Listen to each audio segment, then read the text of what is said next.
तो दोस्तों इसी कड़ी में जो हमारा तीसरा कानून या तीसरा एक्ट, एक एक्ट ना होकर के एक अमेंडमेंट है। अमेंडमेंट का मतलब होता है किसी पुराने एक्ट या कानून में किया गया बदलाव। तो दोस्तों 1955 के अंदर हमारे देश में एक एसेंशियल कमोडिटीज एक्ट करके कानून बनाया गया। दोस्तों ये कानून तो 1955 में आया, मगर इसकी नींव अंग्रेजों द्वारा आजादी के पहले रखी गई थी। अंग्रेज जब भारत के अंदर आए तो उन लोगों का मकसद साफ था, वो यहाँ बिजनेस करने आए थे और वो यहाँ से वैसी चीजें ले जाना चाहते थे जिनसे उनको मॉनेटरी यानी पैसों के तौर पे फायदा हो। तो दोस्तों जब अंग्रेज भारत के अंदर आए तो उन लोगों ने कुछ प्रोडक्शंस यानी कुछ फार्म प्रोड्यूसेस को एसेंशियल कमोडिटीज या subject to the British rule के अंदर एक एक्ट बना के डाल दिया, जहां पे वो फार्मर्स को फोर्स करते थे सिर्फ वही उपज उगाने के लिए जो उनको चाहिए। आप लोगों ने अगर ओपियम वॉर के बारे में सुना हो तो चाइना के साथ हुए ब्रिटिशर्स के ओपियम वॉर की कहानी भारत से होते हुए ही जाती है। भारत के अंदर अंग्रेजों ने हमारे किसानों को फोर्स किया ओपियम यानी चरस उगाने के लिए, और वो ओपियम वो बेचते थे चाइना में और उस ओपियम के बदले में खरीदते थे चाय, जो चाय अंग्रेजों को बहुत पसंद थी और इंग्लैंड और यूरोप में बहुत ज्यादा बिकती थी। तो दोस्तों इसी तरीके से अंग्रेज ओपियम, कॉटन और ऐसे अनगिनत प्रोडक्शंस को इंडिया में इन्फ्लुएंस करते थे और फार्मर्स को फोर्स करते थे एसेंशियल कमोडिटीज के अंदर उनको उगाने के लिए। 1955 में जब ये कानून बनाया गया तो सरकार ने इसी प्रकार से बहुत सारे फार्म प्रोडक्शंस को और बहुत सारे प्रोडक्ट्स को एसेंशियल कमोडिटीज में रख दिया। एसेंशियल कमोडिटीज के नाम पे सरकार किसानों को यह बताती है कि आपको क्या उगाना है, कितना उगाना है, उसे कहां स्टोर करना है, उसे किधर स्टोर नहीं करना है, उसे किसे बेचना है और कितना बेचना है। इस पूरे के पूरे लॉ और रूल्स के अंदर किसानों के ऊपर एक बर्डन बन जाता था और उनको एसेंशियल कमोडिटीज के अंदर अगर प्याज अपना 100 किलो बेचना है और सरकार ने बोला कि जी आप 100 किलो प्याज नहीं बेच सकते, आप सिर्फ 10 किलो प्याज बेच सकते हैं, तो उनको वो 10 किलो ही बेचना पड़ता था। अगर आप अपना आलू इंडिया के बाहर भेजना चाहते हैं और सरकार ने एसेंशियल कमोडिटीज के अंदर उस पर रोक लगा दी है तो आप वो अपना आलू इंडिया के बाहर नहीं भेज सकते थे। तो इस बार 2020 के अंदर किए गए एसेंशियल कमोडिटीज एक्ट के अमेंडमेंट के अंदर सरकार ने सारे फार्म प्रोड्यूसर्स को इस एसेंशियल कमोडिटीज से निकाल दिया है ताकि फ्यूचर में, भविष्य में इनका मिसयूज ना किया जाए।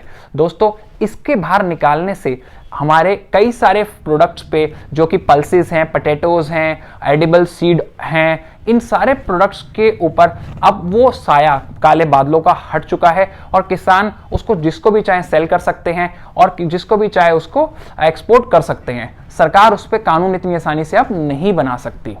तो दोस्तों आप लोग बोलेंगे जब तीनों बिल में सब कुछ इतना अच्छा है तो हमारे किसान भाई क्यों प्रोटेस्ट कर रहे हैं? दोस्तों उसके पीछे का रीजन बिल्कुल ही सिंपल है और वो है कि हम लोग बदलाव से डरते हैं। उसी तरीके से हमारे किसान भाई बदलाव से डर रहे हैं। वो लोग ये सोच रहे हैं कि कहीं ये सिस्टम जो बदल गया उसके बाद उनके साथ फ्यूचर में कोई नुकसान ना हो जाए, और इसी डर के ऊपर उन लोगों को और डराया जा रहा है। दोस्तों आप लोगों को उनको समझाना होगा और हम लोगों को खुद समझना होगा कि सेम ही चीज तब हुई थी 1980 में जब कंप्यूटर्स इंडिया में आ रहे थे। इतना विरोध हुआ, इतना ज्यादा उसके खिलाफ प्रदर्शन हुआ कि कैसे एक कंप्यूटर 99 लोगों की नौकरी खा जाएगा और कैसे देश में बेरोजगारी बढ़ जाएगी। मगर हुआ क्या? बिल्कुल उसके विपरीत। आज की डेट में इंडिया सॉफ्टवेयर पावर है। दुनिया में इंडिया का डंका अगर जाना जाता है तो कंप्यूटर प्रोग्रामिंग के थ्रू ही जाना जाता है। आज की डेट में रेलवेज के बाद अगर सबसे बड़ा एम्प्लॉयमेंट इंडिया में कोई एम्प्लॉयर दे रहा है तो वो टीसीएस है, जो कि एक सॉफ्टवेयर कंपनी है। दोस्तों उसी तरीके से प्राइवेटाइजेशन ऑफ बैंक के टाइम पे बोला गया कि कैसे एक प्राइवेटाइज बैंक अमीरों के हाथ में गरीबों का पैसा देने का सिस्टम बन जाएंगे।